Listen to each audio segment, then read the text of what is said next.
Hey, what's going on, YouTube? Welcome back to another edition of Lisa Renee TV. If you have not yet subscribed to the channel, go ahead and subscribe before you leave. And also make sure to thumbs up the video if you like what you see, and to share on all your social media networks that you happen to be on. All right, so let's get right into the topic.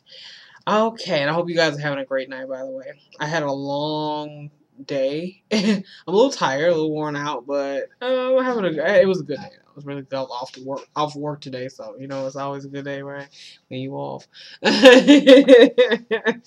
Anyway, so I want to talk a little bit about how your current job or situation teaches you how to love God and to better equip you on your walk in Christ. So if you're not in love with your current place in life or your current place of employment, or a little bit of both, I'm definitely no stranger to that. I certainly can attest to that. And it's just something that the Lord dropped into my spirit one night. I was just laying in bed a couple nights ago, and I just kind of started reflecting on it a little bit. And I remember asking God not too long ago about as far as my current place of employment. I was like, okay, even though I'm pretty much content now where He has me, as far as employment, single season, whatever it is, I'm pretty much good, because I already know there's a greater purpose for it, and He's just preparing me for the hereafter. But I was just wondering, okay, what was your reason behind placing me, here in this particular place, why this place, and I don't really enjoy everything about it. I really definitely don't enjoy everything about it. You enjoy having a job, and in fact, you own somebody's payroll. You enjoy that part, but you like, Lord, why am I here? You just want to know, and so I believe that He basically told me, it really was teaching me endurance. I learned a lot of patience and just kind of endurance and not giving up when things are hard. Because remember I told you in the last video, right? How I tried to leave that place a few times. A few different instances where I tried to leave and I could not. I was always blocked. But what it taught me was you can't always run away from something because you discover something you didn't like, something didn't taste right in your mouth, you didn't like it. It doesn't mean that you need to quit, because first of all, I'm there for a reason. I'm there because He has me there, for a purpose. You serve a purpose. And a lot of times I'm reminded of why I'm there when I talk to respondents on the phone, and they tell me how good of a job I did, how they enjoy so much talking to me, and especially when I talk to my fellow believers. I talk to fellow believers on the phone, and they're on their Christ walk as well as me, and we can kind of bond on that Christian level, and it's really, really awesome. I had that experience actually last night with a lady, and it really was beautiful. So you're there to touch, people, to help people, and just kind of be there to just serve. You never know whose life you may touch, and also you're there as well just to learn things, even my friends I've made, they mean so much to me, as well, but it really stuck out to me about endurance and patience and perseverance, pushing through, as well as just honing crafts and skills that I already had, learning so many different skills too. Of course, you learn the resume skills. You learn, all some new stuff and put on my resume, and just even not even just for your resume, but for your career, as well. My actual dream career. You're learning things that they're going to better you as well. It's going to better me as a businesswoman. So I learned stuff like that. So because you're learning how a business is run, because you're working inside of a business. You may not be a supervisor, but you're looking at a supervisor. You're learning how they run things. You learn what not to do as well. I learned a lot of that. I learned what not to do. I learned what to do. I say that's something I'm not going to do. So you learn what behaviors are acceptable, what behaviors are not acceptable. You learn to deal with how do you work with different personalities. Because in life, you're going to deal with so many personalities. The higher you climb, you don't know what kind of personalities you're going to have. So you learn how to work with how to work around these people, how to not lose your cool, how to not lose your peace because there is chaos around you. You know, I'm at peace a lot of times. That could be crazy. I mean, I work in a call center, so there's a lot of craziness going on all the time. Phones and people, technical problems and issues, craziness with supervisors. And I'm sitting there like,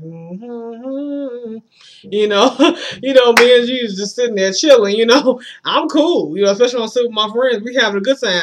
I'm not chilling. I'm not. You know. Cracking up, you know, I'm just chilled out. I'm cool, you know. I'm on the rocks, okay. You know. So, but that's what it's talking about. And you need, as far as endurance and patience, you need those in marriage too, ladies. If you try to get married, you know, like myself, you know, if God has you ordained to be a wife, you need those are traits of a wife. You need those things, because there will be days with your husband when you like, I can't. I'm ready to, you know, you want to throw in the towel, and you know, I mean, like I said, I want to leave that job, and you know, God was like, nope, no, stop, no, Missy, you're not gonna run because something is getting hard on you. You don't like this person, they don't like you. You know, this is too challenging. You're gonna stay here, and you're gonna grow, because that's how marriage is. You know, and what happens is it makes you a better person, you know, because you grow. That's how your marriage grows. So, and I realized it came to me as clear as day. Like, God just told me, like, boom, you know, and I'm like, thanks, you know. So, yeah. So when we're at work, we're so focused on keeping our eyes on the prize. Or keep your eyes on the prize. We all heard that phrase, right? Very cliche. The prize may vary based on who you are. It may be a raise for you. You may be trying to get a raise. Your prize is a raise. You may be trying to get a promotion. You may be trying to become a manager, or a higher level manager if you're already in management. You may be trying to be the CEO of the company, etc. Your prize could be anything. The workplace is full of distractions that are meant to throw you off and thwart you off the pathway to earning your prize. That's why they're there. They're on the left of you, they're on the right, and behind you. However, when you face forward, it's harder to pull you. You eventually become unstoppable because you're minding your own affairs and staying focused.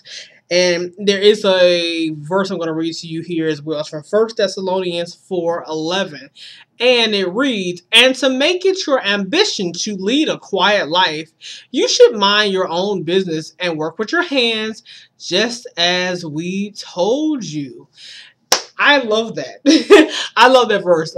Actually, my pastor, actually, he preached on that one Sunday. But really, what it's saying is, I mean, I never knew the Bible told you to mind your own business.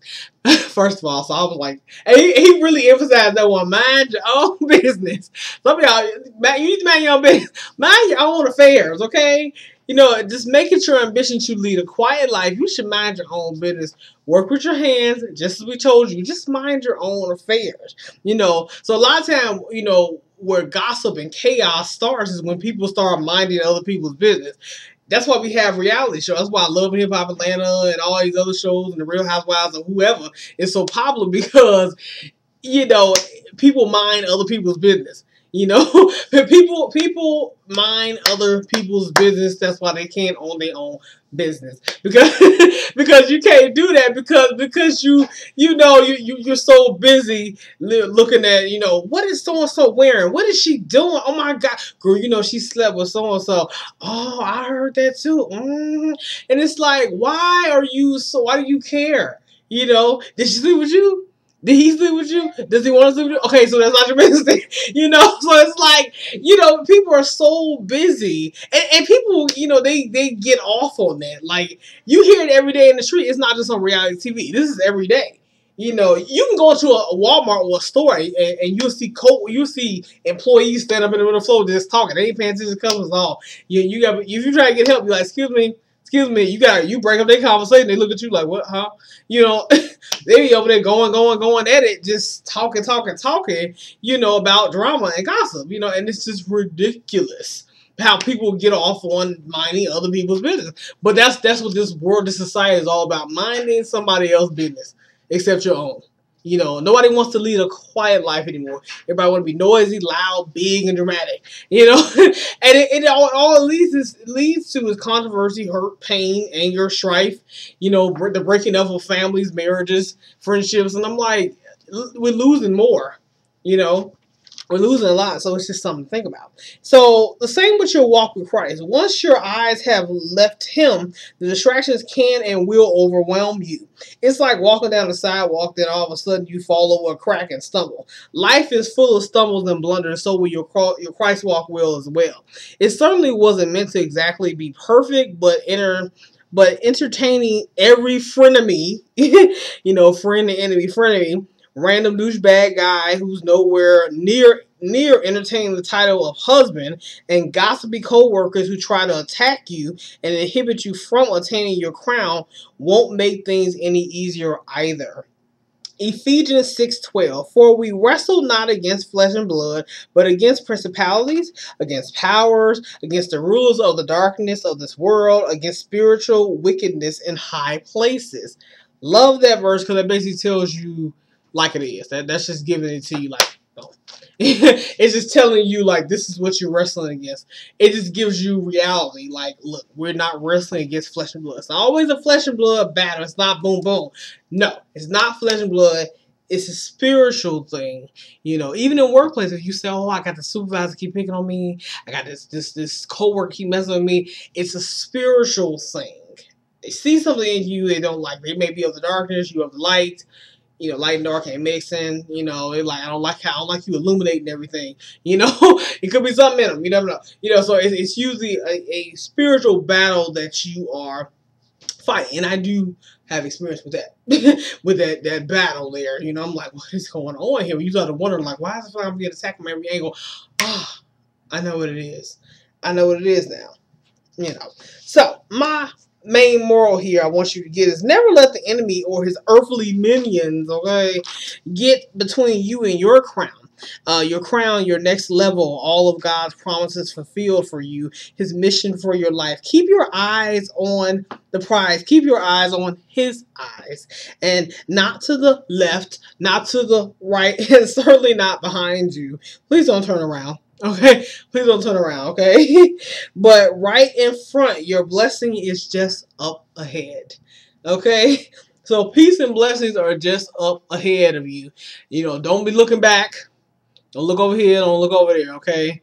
Because you get all twisted up in a knot, paying too much attention, to what everybody is saying. Time you take your eyes off, especially like in the workplace, if you fighting for a promotion or something like that, all you did was give the other person who was fighting for the same thing ample, ammunition. You just gave them your spot. Because time you start participating in workplace gossip, workplace BS, and whatever's going on, the other person just moves on by you. They just, okay, excuse me, they just walk on right, they just go on right by you. Because you ain't paying attention, but you took your eyes off your prize, took your eyes off your crown, off your promotion, off your raise, off your whatever, off your management position, because you ain't paying attention no more. You too busy entertaining somebody to the left, to the right of you, and behind you. Talk about, did you hear so-and-so talk about you, and blah, blah, blah. And you like, what? Like, why are you getting tangled up in that? Ain't nothing but it's an old enemy trap. It's a distraction. So do not, and you have a lot of distractions. Usually the random guys and stuff, that you hear women talking about, that we all go through and everything you hear people talking about. Those are like the most common distractions that you might experience in the single, walk. So yeah, it's a lot of distractions out here. But remember, keep facing forward. Try to keep walking forward.